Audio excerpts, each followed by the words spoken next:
కూటమి ప్రభుత్వంలో బీసీలను పాములుగా వాడుకుంటూ ఈరోజు బీసీ మహిళలకు 1,00,000 మందికి కుట్టు మిషన్లు ఇస్తామని చెప్పేసిందని మార్చి 8వ తారీఖున వాళ్ళు చెప్పడం జరిగింది.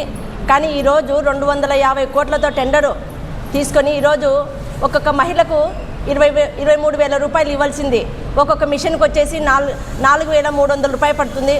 అదేవిధంగా ఆ ట్రైనింగ్ ఇచ్చేటువంటి కాంట్రాక్టర్ వ్యక్తికి 3,000 రూపాయలు ఇవ్వడం జరుగుతుంది. కానీ ఇక్కడ ఏం జరుగుతున్నదంటే టోటల్గా 7,300 పోగా మిగిలిన 16,700 రూపాయలు ఈ కూటమి ప్రభుత్వం అధికారుల జోబులలోకి వెళ్తుందని చెప్పేసి కళ్ళారా ప్రత్యక్షంగా ఇప్పుడు కనపడతా ఉండాలి. ఈ విధంగా చంద్రబాబు నాయుడు గారి ప్రభుత్వంలో ఏది తీసుకున్నా కూడా స్కామ్ల ప్రభుత్వంగానే ఈరోజు ప్రతి ఒక్కటి కూడా జరుగుతున్నది. ఈరోజు అమరావతి రాజధాని కోసం 1,54,000 కోట్ల రూపాయలు అప్పు తీసుకొని వచ్చి ఈరోజు ప్రజల మీద నడ్డి విడిచే విధంగా ఈరోజు భారం పడుతున్నది.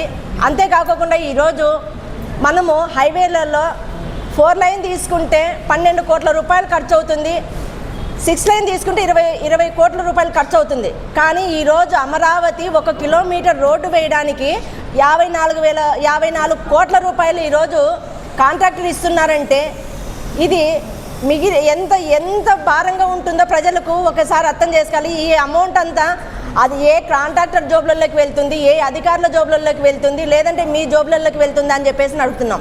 అదేవిధంగా ఈరోజు ఒక ఊరు పేరు లేని ఉడ్సా కంపెనీకి 3,000 రూపాయలు విలువైనటువంటి ఎకరా 99 పైసలకి ఈరోజు కట్టబెట్టడం జరిగింది.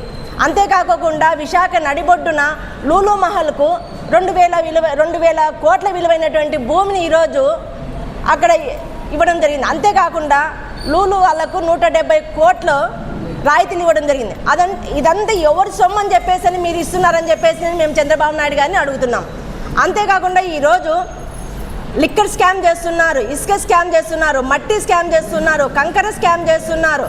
ఈరోజు ఏది చూసినా కూడా మీరు స్కామ్లు చేసుకుంటూ పోతూనే ఉంటారు. ఈ భారం అంతా కూడా ప్రజలను ఎత్తిపైన పడుతుంది. కాబట్టి చంద్రబాబు నాయుడు గారు మీరు ఏది చేసినా కూడా మీ ప్రభుత్వం వస్తే ప్రతి ఒక్కటి కూడా ప్రజల నడ్డి విరిచే విధంగానే ఉంటుంది.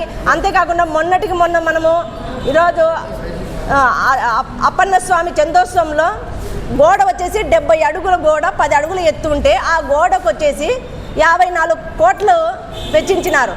అంటే ఈ 70 అడుగుల పొడవున్న గోడ 50 కోట్లు ఎక్కడైనా కట్టడం జరుగుతుందా? దానికి ఆ చావులకు కారణం కూడా ఈ ప్రభుత్వం వహించాలి. అంతేకాకుండా ఏదైనా కానీ ఈరోజు వాళ్లకు ఏదైనా నష్టపరిహారం చెల్లిస్తే రాష్ట్ర ప్రభుత్వం భరించాలి. కానీ ఈరోజు 1,78,00,000 చనిపోయిన వ్యక్తులకు మీరు ఇవ్వడం జరిగింది. కానీ అది ఒక దేవాలయం ద్వారా మీరు ఇవ్వడం జరిగింది. మేము ఒకటే ఈ కూటమి ప్రభుత్వానికి చెప్తున్నాము, మీరు ఏదైతే 1,54,000 కోట్లు అప్పు చేసినారో అదంతా కూడా ఈ రాష్ట్ర ప్రజలకు దేనికి ఎంత ఖర్చు పెట్టినారో మీరు శ్వేతపత్రం ద్వారా విడుదల చేసి ప్రజలకు తెలియాల్సిన బాధ్యత ఉంది అది అని చెప్పేసి మేము వైఎస్ఆర్ పార్టీ తరఫున మేము డిమాండ్ చేస్తున్నాము.